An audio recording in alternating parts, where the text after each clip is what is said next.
गर्मियों के दिन आ रहे हैं और महालक्ष्मी सेल्स आपके लिए तैयार है लेटेस्ट कंज्यूमर अप्लायंसेस के साथ। Branded air conditioners, best brands, best offers के साथ आपके लिए अवेलेबल है महालक्ष्मी सेल्स में। एयर कूलर्स जो आपके पूरे घर में ठंडी हवा से आपके दिन को और खुशनुमा बनाए। Single door refrigerator, double door refrigerators, inverter battery, deep freezers, visi cooler, LED televisions, semi and fully automatic washing machines, water purifier, RO plus UV, आटा चक्की, water dispensers, water coolers, mini refrigerators, सभी appliances best brands के best offers के साथ आपके लिए available है Mahalakshmi sales में। ठाणे जिल्ह्यातील मुरबाड येथील प्रस्तावित असलेल्या काळू धरणाच्या कामाला गती दिली असून बाधित शेतकरी यांना विश्वासात घेऊन त्यांचं सहकार्य मिळत असल्याचं वक्तव्य राज्याचे उपमुख्यमंत्री आणि ठाणे जिल्ह्याचे पालकमंत्री एकनाथ शिंदे यांनी महाराष्ट्र दिनी जिल्हा मुख्यालयी मार्गदर्शन करताना केलाय। या वक्तव्याचा निषेध करण्यासाठी परिसरातील सर्व स्थानिक शेतकरी यांनी एकत्र येत धरणाला ठाम विरोध करण्याचा निर्धार केला। यावेळी बाधित क्षेत्रातील शेतकरी यांनी निषेध करण्यासाठी मोठ्या संख्येने उपस्थित होते। केंद्र सरकारने धरणाला पूर्व परवानगी देताना टाकलेल्या 34 अटींची कोणतीही पूर्तता न करता धनदांडग्यांच्या फायद्यासाठी धरणाचा अट्टहास सुरू आहे।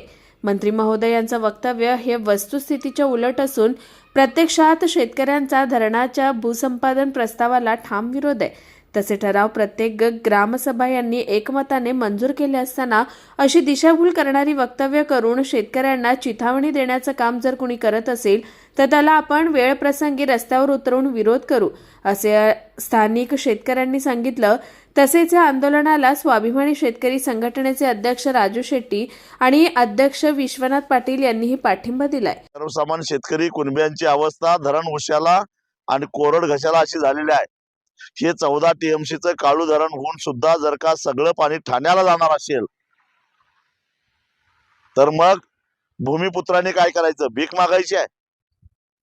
तेव्हा या गोष्टीला विरोध केला पाहिजे। पाणी तहानलेल्याला पाणी पाजणं ही आमची संस्कृती आहे।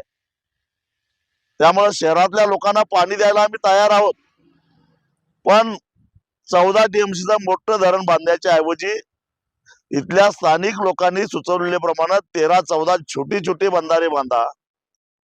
त्यातलं पाणी थोडं शेतीला द्या, थोडं प्यायला द्या आणि उरलेलं सगळं तुम्ही ठाण्याला न्या, कल्याणला न्या, अजून कुठं न्या। आमचा विरोध नाही आहे, पण आमची जमीन बुडवून, आमची गावं बुडवून, आम्हाला देशद्रोहाला लावून तुम्ही जर का या भूमिपुत्राची राख रांगोळी करून जे बाहेर जे लोंढे आलेले आहेत ठाणे आणि परिसरामध्ये त्यांना पिण्यासाठी पाणी देणार असाल तर ते कदापि होऊन देणार नाही।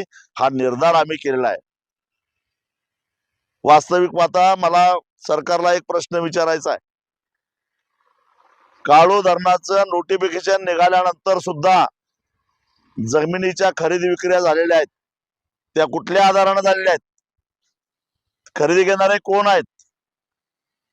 त्या कोणाच्या नावावर आहेत? याची एक श्वेतपत्रिका काढली पाहिजे। मुळामध्ये यांना जमिनी खरेदीला परवानगी मिळालीच कशी? हा सगळा पैसा कमावण्याचा धंदा आहे आणि हे आपण भूमिपुत्रांनी होऊन द्यायचं नाही। स्वाभिमानी शेतकरी संघटना पूर्ण ताकदीने तुमच्या पाठीशी आहे। चला आपण लढा उभा करूया, या चोरांना हाकलून लावूया, एवढंच आवाहन मी करतो। ही जी काय घोषणा झालेली आहे नवीन निधी देण्याची धरणाच्या बाबतीत, हा निधी नेमकी कोणासाठी आहे? ज्यांनी जमिनी खरेदी केलेल्या आहेत यांना श्रीमंत करायचे आहेत का? म्हणजे जे काही चाललेलं आहे त्याच्यामध्ये तातडीने मुख्यमंत्र्यांनी हस्तक्षेप करावा आणि ही गोष्ट थांबावी। तातडीने आमच्याबरोबर शेतकऱ्यांच्या प्रतिनिधींच्या बरोबर जर चर्चा केली नाही तर सर्व शक्तीनिशी लावून आम्ही ह्या संबंध प्रकल्पांना विरोध करू। आमचा विकासाला विरोध नाही, विकासाला आमचं पूर्ण प्राधान्य। आम्ही त्यांना अल्टिमेटम दिलेलं आहे। दोन्ही ठिकाणी एक 15-15, 20-20 बंधारे होणार आहेत। त्या 15-15, 20-20 बंधाऱ्यातून सिंचन व्यवस्था देखील होईल। शहरांना पाणी देण्याचा जो काही प्रश्न आहे तो देखील निश्चितपणानं मार्गी लागेल आणि असं अनेक चांगले पर्याय उपलब्ध असताना वारंवार नवीन धरणं बनवण्याचा जो घाट घातलेला आहे त्यामुळे जनतेच्या मनामध्ये प्रचंड चीड निर्माण झालेली आहे आणि ही जी चीड आहे ती आमच्यासारख्या सामाजिक संघटना निश्चितपणानं बाहेर काढते। काश्मीर सारखं एक प्रकारचं खोरं आहे आणि ते खोरं जर पाण्याखाली डुबवायचं असेल तर हा एक ठाणे जिल्ह्यावर होणारा मोठा अत्याचार आहे आणि ह्या अत्याचाराला कसोशीने आम्ही विरोध केल्याखेरीज राहणार नाही आणि शेतकऱ्यांचं प्रचंड मोठं संघटन याच्यामध्ये उभं राहील आणि अनेक वर्षाची जी चीड आहे की आमचं पाणी जसं रक्त शोषावं त्या पद्धतीने पाणी शोषून घेतलेलं आहे. इथल्या माणसाला प्यायला पाणी नाही, इथली सिंचन व्यवस्था नाही, इथला शेतकरी उजाड होत चाललेला आहे. त्याची तमा न बाळगताना वारंवार नवीन धरणं बनवण्याचा जो घाट घातला आहे हा कोणाला तरी धनिक माणसांसाठी घातला जात आहे.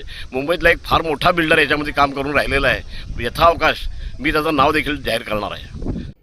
Bureau report Swanand media Thane. ताज्या घडामोडींसाठी स्वानंद न्यूजला सबस्क्राईब करा आणि बेल आयकॉनवर क्लिक करा.